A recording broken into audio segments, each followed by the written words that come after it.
Subscribe करिए rising Uttar Pradesh को और दबाइए इस बेल आइकन को ताकि आप पाए यूपी की न्यूज अपने मोबाइल पर सबसे पहले। पीएम मोदी 23वीं बार अपने संसदीय क्षेत्र वाराणसी पहुंचे। दोपहर में 6 लेन हाईवे का लोकार्पण किया, खजूरी में जनसभा की, शाम को काशी विश्वनाथ मंदिर पहुंचे और बाबा का अभिषेक किया। इसके बाद अलकनंदा क्रूज से राजघाट पहुंचकर दीप प्रज्वलित किया। यहीं पर काशी वासियों को संबोधित भी किया। उन्होंने कहा कि कोरोना काल में काफी कुछ बदल गया, पर काशी की शक्ति और भक्ति नहीं, यही तो मेरी अविनाशी काशी है। पीएम मोदी ने दिया जलाकर देव दीपावली की शुरुआत की। इसके बाद बनारस के 84 घाट दियों की रोशनी से जगमगा उठे। कुल 15 लाख दिए एक साथ जले। पूर्णिमा के चांद की रोशनी में नहाई गंगा दियों के उजाले से सुनहरी हो गई।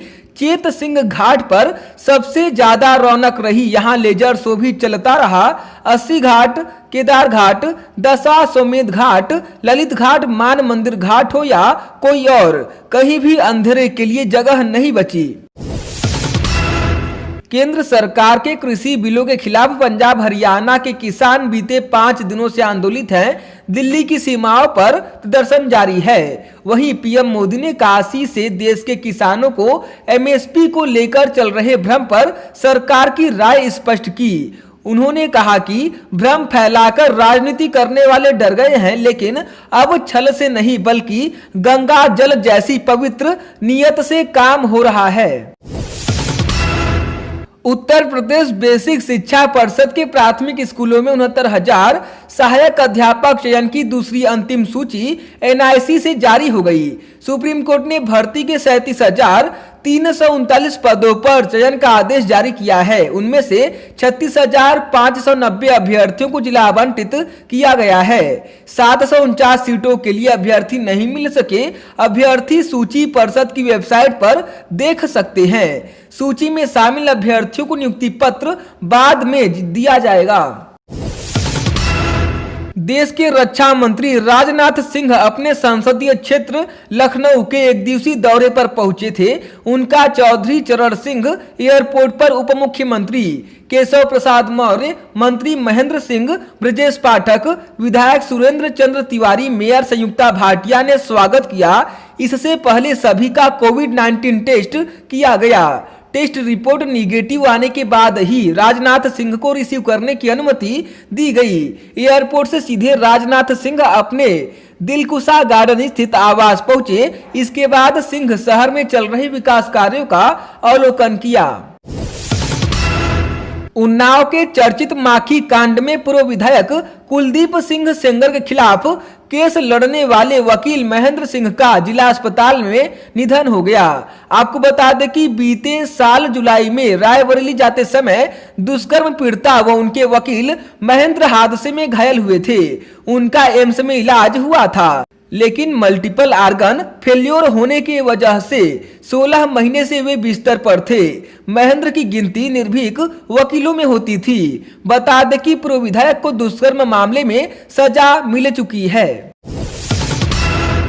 बरेली में लव जिहाद का एक और मामला सामने आया है। पीड़ित युवती ने इज्जतनगर थाने में आरोपी ताहिर उर्फ कुणाल शर्मा के खिलाफ एफआईआर दर्ज कराई है। हालांकि पुलिस ने लव जिहाद के खिलाफ बने कानून के तहत केस दर्ज नहीं किया है, लेकिन आरोपी को गिरफ्तार कर लिया गया है। पुलिस मामले की जांच कर रही है।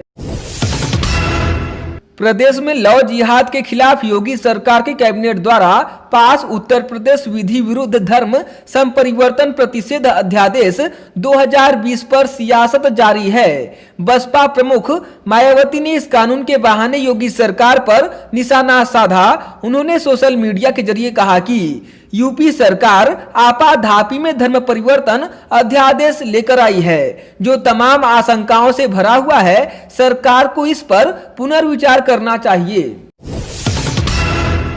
प्रदेश विधान परिषद की 11 सीटों के लिए आज कड़ी सुरक्षा व्यवस्था के बीच मतदान सुबह 8 बजे से शुरू हो चुका है, जो कि शाम 5 बजे तक होगा।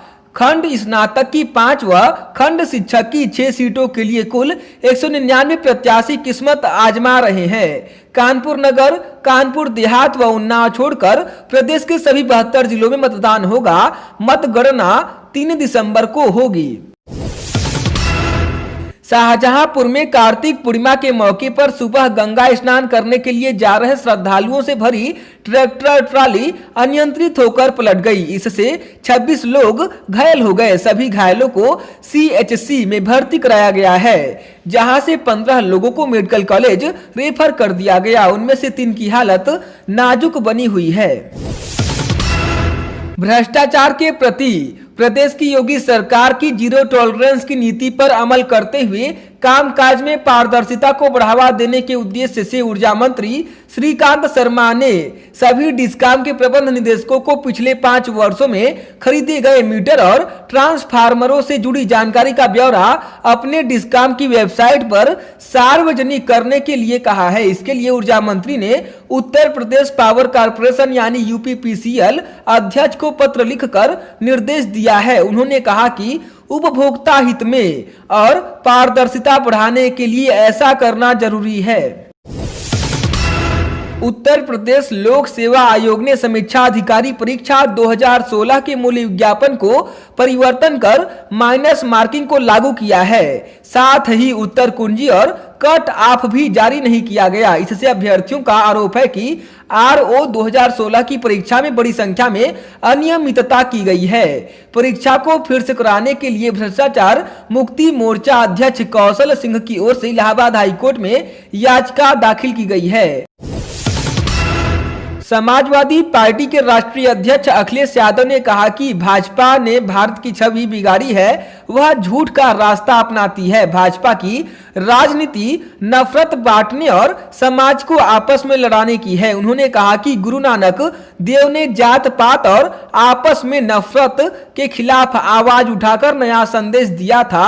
आज की विषम परिस्थितियों में नानक देव के उपदेश व शिक्षा और भी ज्यादा प्रासंगिक है। उन्होंने धर्म का सच्चा व सही स्वरूप दिखाया। उन्होंने व्यक्तियों को मानवीय स्वतंत्रता का संकल्प दिया। सिख समाज मेहनती है और पूरे विश्व में उन्होंने भारत का मान बढ़ाया है। आम आदमी पार्टी के यूपी प्रभारी व राज्यसभा सदस्य संजय सिंह ने कोरोना टेस्टिंग पर सवाल उठाते हुए इसमें धांधली का आरोप लगाया है। उन्होंने कहा कि जांच सिर्फ कागजों पर ही की जा रही है और यह दिखाने की कोशिश की जा रही है कि प्रदेश में कोरोना महामारी काबू में है। उन्होंने कहा कि बरेली में 956 गुमनाम लोगों की जांच हुई, जिनका न तो पता है और न ही मोबाइल नंबर। जल्द ही राज्य के सभी मेडिकल कॉलेज एक यूनिवर्सिटी से जुड़ेंगे। इसके लिए अटल मेडिकल यूनिवर्सिटी ने प्रक्रिया शुरू कर दी है। पहली बार में सरकारी निजी 9 कॉलेजों को संबद्धता दी जाएगी। इनमें पढ़ाई अगले शैक्षिक सत्र से होगी। राज्य में अभी 31 निजी मेडिकल कॉलेज हैं, वहीं 22 सरकारी मेडिकल कॉलेज संचालित हैं। यह सभी अलग अलग यूनिवर्सिटीज से संबद्ध हैं। इनके छात्रों को अलग अलग डिग्री मिलती है। वहीं भविष्य में सभी को एक ही विश्वविद्यालय की डिग्री मिलेगी। इसके लिए अटल मेडिकल यूनिवर्सिटी ने पहल शुरू कर दी है। पहले प्रदेश में नए खुलने वाले कॉलेजों को संबद्धता देने का फैसला किया गया है। ऐसे में कुलपति प्रोफेसर AK सिंह ने 8 सरकारी व 1 प्राइवेट कॉलेज को लेटर ऑफ कंसेंट यानी स्वीकृति पत्र जारी कर दी है। कॉलेज यह पत्र MBBS की मान्यता के लिए राष्ट्रीय चिकित्सा आयोग में लगाएंगे। इसके बाद अटल यूनिवर्सिटी के अफसर मानकों का स्थलीय निरीक्षण कर संबद्धता प्रदान करेंगे। कोरोना वायरस के बढ़ते संक्रमण के चलते जेलों से रिहा किए गए 1367 सजायाफ्ता बंदी पैरोल की मियाद पूरी होने के बाद भी वापस नहीं लौटे हैं। अब इन सभी बंदियों को गिरफ्तार कर वापस जेल दाखिल कराने की कसरत शुरू हो गई है। DG जेल आनंद कुमार ने पैरोल पर छोड़े गए सजायाफ्ता बंदियों को गिरफ्तार कर वापस जेल में दाखिल कराने का निर्देश दिया है। संबंधित जेलों के अधीक्षकों ने पैरोल पर छोड़े गए बंदियों को गिरफ्तार कर वापस जेल में दाखिल कराए जाने के लिए जिलों के SSP व SP को पत्र लिखे हैं। पैरोल पर छोड़े गए 4 बंदियों को इस दौरान मौत हो चुकी है। श्रावस्ती के सोनवा थाना क्षेत्र के पकड़िया गांव में रात में खेत में रास्ता बनाने को लेकर दो पक्षों में मारपीट हो गई। इसमें जमकर लाठी डंडे व ईंट पत्थर चले। इस दौरान घर में लगे पुआल के ढेरों में आग लगा दी गई। बवाल को देखते हुए सोनवा, मल्हीपुर व जिला मुख्यालय से पुलिस व पीएससी के जवान पहुंच गए। भीड़ को तितर बितर किया और पुलिस व पीएससी जवानों ने हल्का बल प्रयोग किया। तब जाकर मामला शांत हुआ। रात में ही कई लोगों को हिरासत में ले लिया गया। सूचना पर पहुंची दमकल कर्मियों ने आग पर काबू पाया। ग्रेटर नोएडा के इकोटेक थाना एरिया स्थित औद्योगिक क्षेत्र में तेज रफ्तार बस ने बाइक सवार दो युवकों को पीछे से टक्कर मार दी। आनन फानन में दोनों को अस्पताल ले जाया गया, जहां डॉक्टरों ने दोनों को मृत घोषित कर दिया। दोनों युवक फैक्ट्री में काम करते थे। घटना के समय दोनों युवक चौगनपुर के एक निजी अस्पताल में एडमिट अपने दोस्त को देखने जा रहे थे।